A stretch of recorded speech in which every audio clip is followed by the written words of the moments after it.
আমাদের একটা প্রতিবেশী দেশ আছে, আমরা আমাদের দেশ নিয়ে যত ভাবি তারা তার চেয়ে বেশি ভাবে।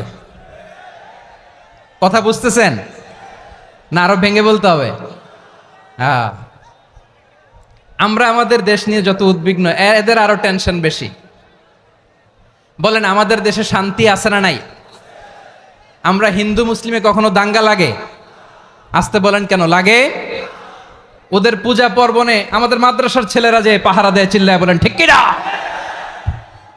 আমাদের তাফসির মাহফিলের সময় ওরা ডিস্টার্ব করেন, ঢোল বাজায় না। ওদের পূজা পর্বণের সময় আমাদের তাফসির মাহফিলের ডেট হলে আমরা চেঞ্জ করে দেই। সুবহানাল্লাহ, কি সাম্প্রদায়িক সম্প্রীতির রোল মডেল।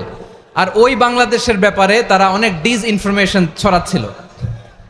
ভারতের অনেকগুলো গণমাধ্যম, আমি জেনারেলাইজ করব না, আমাদের প্রতিবেশী দেশের সব গণমাধ্যমকে আমি দোষ দিতে চাই না, অনেকগুলো গণমাধ্যম তারা ডিস ইনফরমেশন শেয়ার করেছে। ডিস ইনফরমেশন আর মিস ইনফরমেশনের পার্থক্য আছে। মিস ইনফরমেশন না জেনে ভুল বুঝে একটা মিথ্যা বা ভুল তথ্য ছড়িয়ে দেয়া, এটার ক্ষমা আছে, এটার কি আছে। আর ডিস ইনফরমেশন মানে ইচ্ছা করে, প্ল্যান করে, ম্যাপ করে, ছক এঁকে মিথ্যা, গুজব, রটনা সোশ্যাল মিডিয়ায় ছড়ানো, এটার ক্ষমা আছে? আওয়াজ করে বলেন, ক্ষমা আছে? ভারতের কিছু গণমাধ্যম তাই করেছে।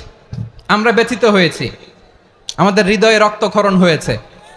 আমাদের প্রতিবেশী দেশকে বলতে চাই, আমাদের দেশ নিয়ে আপনাদের ভাবার দরকার নাই, নিজের চরকায় তেল দেন।